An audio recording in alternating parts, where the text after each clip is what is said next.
હરગવો છે. હવે હરગવાના સળીએ તમને કીધું અચ્છાદાનની વાત કરી ને, આ અચ્છાદાન છે. જુઓ આ થળીએ જુઓ કેટલો પૂછો બોલ્યો, જોઈ લો. આમાં અળસે પણ હોય હો, આમાં બધું હોય. જો આમાં બધી આ બધી કામની જીવાત જુઓ. અચ્છાદાન આ ભેજવાળું રહે.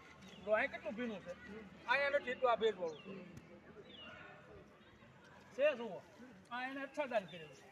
તમને બધે જોવા મળશે. જો અહીંયા જોવા મળશે, આ બધા છોડવા મળશે. હવે તમે જો આમાં રીંગણી છોડવાય છે. જુઓ આ રીંગણી છોડવા, આ બે હરગવાની વચ્ચે કેટલું અંતર છે. આ હરગવા મોટા થઈ જશે ને, ઓણ ને ઓણ આનું આ હરગવો આવશે તો રીંગણી છોડવાય કામ આવી ગયા. જુઓ આમાં રીંગણી વાવી, આ ફૂલે વાવ્યા. જોઈ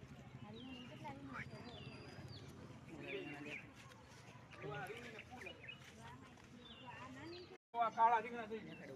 કેટલા રીંગણા છે આ એકદમ પ્રાકૃતિક. અને જે બજારમાં તમે ખાવ છો રીંગણું 2 દિવસમાં ત્યાં. આ જ દવા સાથે કાલે એ રીંગણું ઉતારી લે, પરમ દિવસે આપણા ભાણામાં આવે.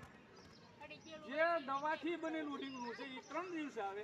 અને પ્રકૃતિ વાળું રીંગણું, જીવામૃત વાળું પ્રાકૃતિક રીંગણું, આ જે રીંગણું ત્યાં છે એ જ રીંગણામાં સ્વાદ હોય. એમાં જે કાંઈ હોય આ દવા વાળું ખાઈ 3 દિન રીંગણું ત્યાં ખાય છે.